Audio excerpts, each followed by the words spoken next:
Today is January 24th, 2014, and the question for Mom today is, if she were to encounter a younger version of herself, say herself at age 25, with 3 very young children, maybe 2 little children and one on the way or one just arriving here or almost on the way or something like that.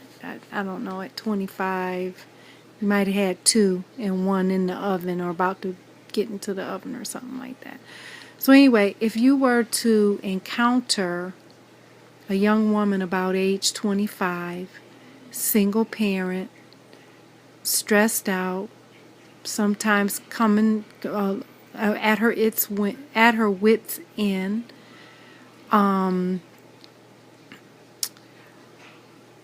trying to make it as best she can, trying to deal with all her emotions and being a single parent, trying to get out and find work and establish herself and take care of all her bills and all the things that can overwhelm a young single parent.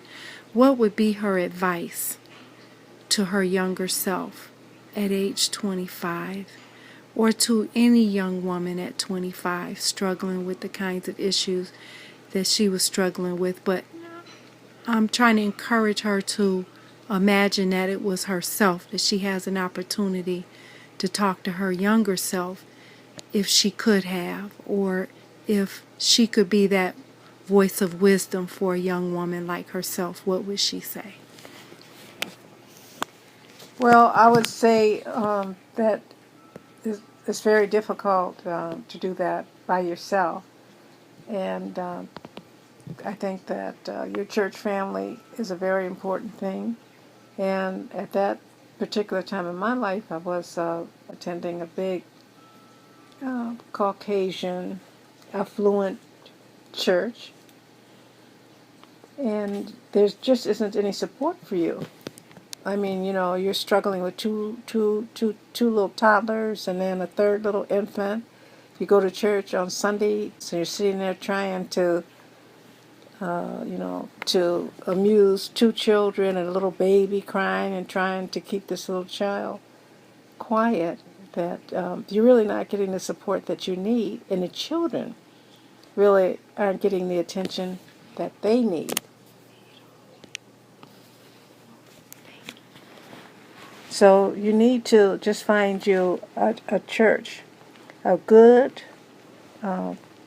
church family with a priority. They have a high priority on children. And then that will help the mother so much. It will help her, keep her grounded, and so much support for her children. So that means she's automatically going to get support if her children are being helped. So I would say that that's the most important thing. I wish I had done that. I mean, I don't regret at the time attending on Sundays and holy days, but it's just not enough support. It's just not at all. You just need so much more than that. I mean, that was better than not attending church at all, because it helps to keep you a little grounded and to help, give you strength, to carry on for another week. So that would be the main thing, is a good church family with the focus on children.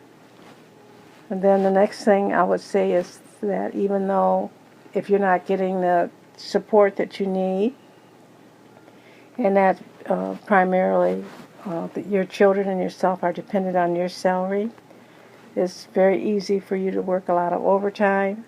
This is a mistake. You work 40 hours a week, that's enough. Your children need the rest of your time. So instead of working, you should be doing other things. Taking them to the park, taking them to the library, doing other things. And again, this is difficult too when you don't have transportation, and bus service isn't, what it could be for you to get around with 3 little babies. But just being at home with your children and not being more stressed out working. And how much more do you make when you're paying babysitters? So that's something to really be considered, that I know that in this society, both parents, mother and father, work. So certainly a single mom has to work, but only work your 40 hours. And God will help you, and you'll learn to make do. And you won't get things that you don't, I wouldn't say that you don't need, but that you can make do without. And devote those other hours that you would be working. You say only one day. Okay, I work 6 days instead of 5. Well, that's a whole day. And another whole, it's 10, 12 hours just getting ready for work, getting to work, getting home. That you could be de-stressing your body and spending that time with your children. And that'll help your children be more manageable. The third thing I would say is very difficult, but to continue your education. I don't care what ladder you're on, an educational ladder, you need to continue your education. So by the time you work on continuing your education, raising your children, attending church functions. But as I said, if you find the right church home, church family, that you'll have support for a lot of these things. You know, even when you attend church services, they'll have a children's service where you'll be free so you can think and worship the Lord. You're going to church to worship the Lord. So that's pretty hard to do when you don't have any support with 3 young children, you know, that you're trying to handle and trying to get the word. So those are 3 main things I think would have really made my life and my children's life so much better. But I am grateful that God has seen all of us through.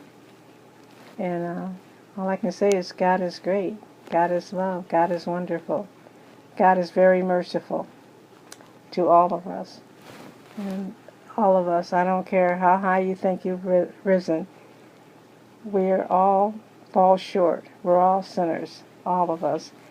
And each and every one of us, we should try every moment, every hour, every day to be more Christ-like. That's where you find the peace. It's not how much money you make.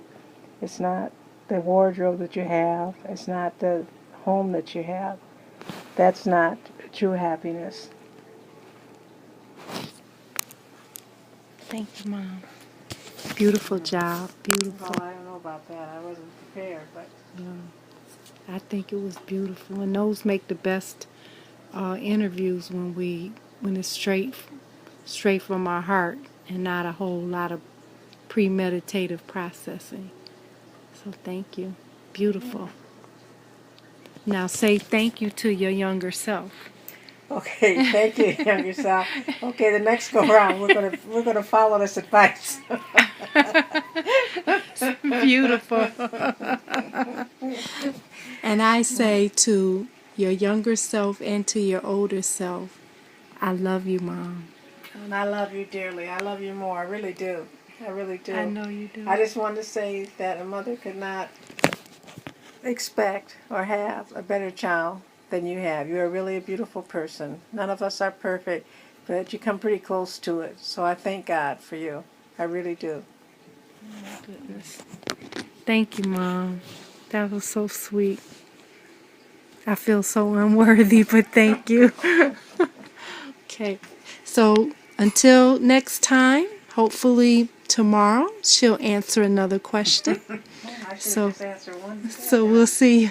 We'll see you later. That was one question, Oh, what? but it had 3 parts, huh? Part A, part B, part C.